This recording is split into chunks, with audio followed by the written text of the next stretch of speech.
গতকালকের ভিডিওটি প্রকাশ হওয়ার পরে বেশ কয়েকজন আমাকে মেসেঞ্জারে এবং হোয়াটসঅ্যাপে ফোন করে কিছু অভিযোগ অনুযোগ করেছেন, কিছু সমালোচনা করেছেন। কেন একচেটিয়া সরকারের পক্ষেই কথা বলছি। সরকারের প্রধানকে এই মুহূর্তেই মাত্র উনি 2 মাস পার করেছেন। এই মুহূর্তে ওনাকে নাম্বার দিয়েছি 90। কেন আরও কম দেওয়া হলো না, বা সমালোচনাটা কেন আরও বেশি করে করা হলো না, সরকারের কি কোনো ভুল নেই, এই ধরনের অভিযোগগুলো করা হয়েছে। তারা সবাই আমার পরিচিত, ঘনিষ্ঠ, বিশেষ করে আমার সাংস্কৃতিক অঙ্গনের বন্ধু। তারা যে একেবারে সরকারের বিপরীতমুখী অবস্থান নিচ্ছে তা নয়, কিন্তু তাদের কিছু তো প্রশ্ন থাকবেই। ব্যক্তি হিসেবে সবারই কিছু নিজস্ব মতামত থাকবে। আমিও আমার মতামত দিয়েছি, তারাও তাদের মতামতগুলো আমার সাথে শেয়ার করার চেষ্টা করেছেন। আমি উত্তরে যেটা বলেছি যে এটা হচ্ছে যে আমার ব্যক্তিগত মূল্যায়ন। আপনার যেমন একটি ব্যক্তিগত মূল্যায়ন, আপনি বলতে চাচ্ছেন যে জিনিসগুলো এরকম এরকম এরকম, আমিও আমার দৃষ্টিকোণ থেকে আবার ভিন্নভাবে দেখার চেষ্টা করেছি।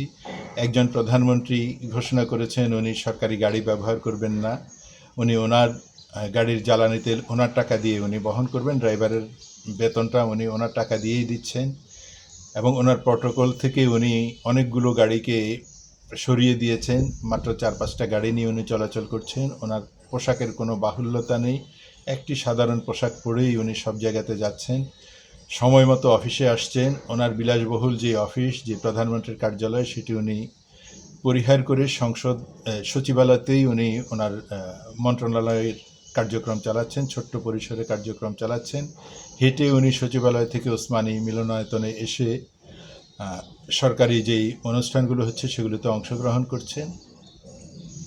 তারপরে উনি ওনার মন্ত্রিপরিষদকে যতটা সম্ভব শৃঙ্খলার মধ্যে সঠিক সময়ে আসার জন্য অনুপ্রাণিত করছেন, এবং এগুলোর তালাশ করছেন কে কখন আসলো মন্ত্রণালয়ে, কটার সময় এসেছে, কটার সময় গেছে, এগুলোর খোঁজখবর উনি রাখছেন।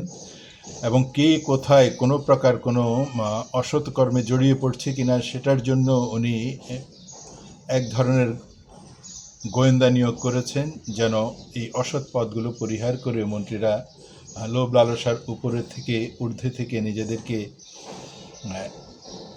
সরকারি কার্যক্রমে এবং দেশ এবং জনগণের জন্য আরও বেশি নিবেদিত প্রাণ হতে পারেন।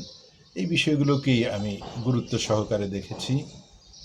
উনি ওনার সংসদ সদস্যদেরকে নির্দেশ দিয়েছেন যে তারা যেন সরকারের কোনো প্লট না নেন, সরকারি সুযোগ সুবিধাগুলো পরিহার করেন।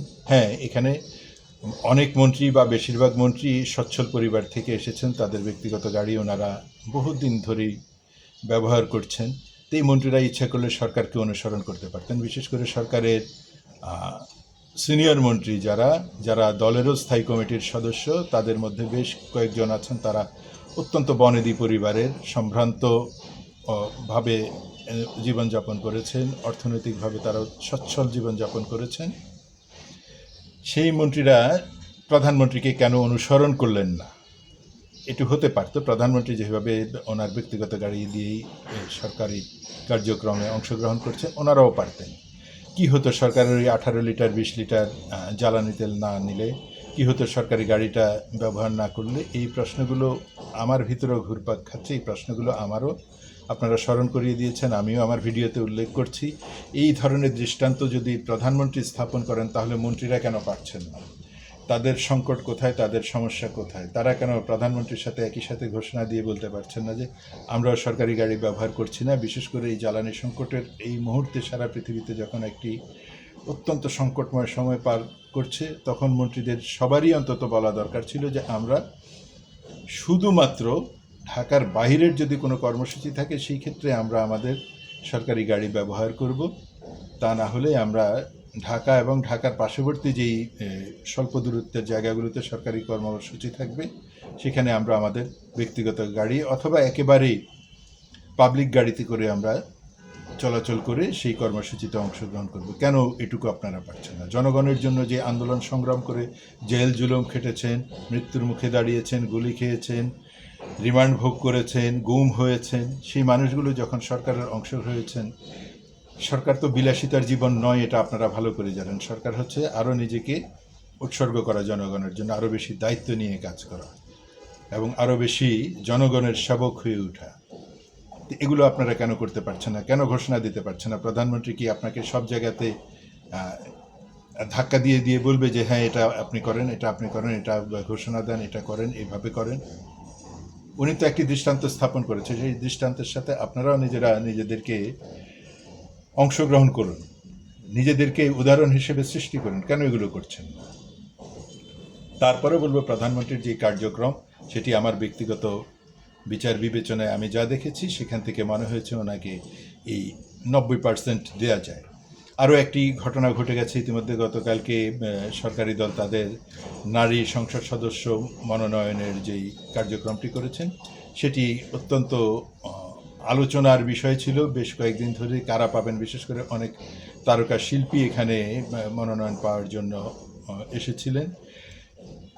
ধন্যবাদ জানাই প্রধানমন্ত্রীকে, ধন্যবাদ জানাই তাদের নির্বাচনী বোর্ডকে, ধন্যবাদ জানাই তাদের রাজনৈতিক এই দূরদর্শিতাকে, সম্মান করছি এবং অভিনন্দন জানাচ্ছি যারা নির্বাচিত হয়েছেন, বিশেষ করে একেবারে যারা রাজনীতির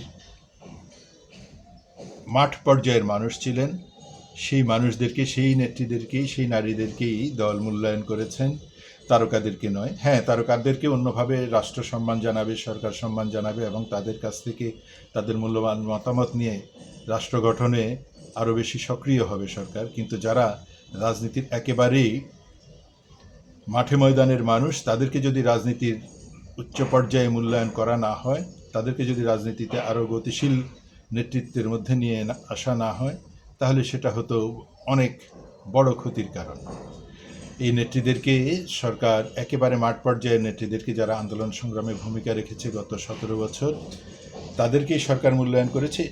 এবং এর সাথে আরও একটি উল্লেখযোগ্য বিষয়, সেটি হচ্ছে প্রায় সকল ধর্মের মানুষকেই এখানে সুযোগ করে দেয়া হয়েছে। ধর্মীয় বিষয়টি যদিও উল্লেখ করা উচিত নয়, কারণ আমাদের বাংলাদেশে ধর্মীয় বিবেচনায় কাউকে কোথাও পদায়ন করা হয় না। আমাদের এখানে একটি গণতান্ত্রিক কাঠামো তৈরি আছে। এই গণতান্ত্রিক কাঠামোয় সকল ধর্মের মানুষ এখানে অংশগ্রহণ করতে পারে। তারপরও নারী নেতৃত্বের মধ্যেও সকল ধর্মের নারীদেরকে সুযোগ করে দেয়া হয়েছে, বিশেষ করে প্রান্তিক নারীদেরকে সুযোগ করে দেয়া হয়েছে এবং ক্ষুদ্র নৃগোষ্ঠী থেকেও কয়েকজন সুযোগ পেয়েছেন।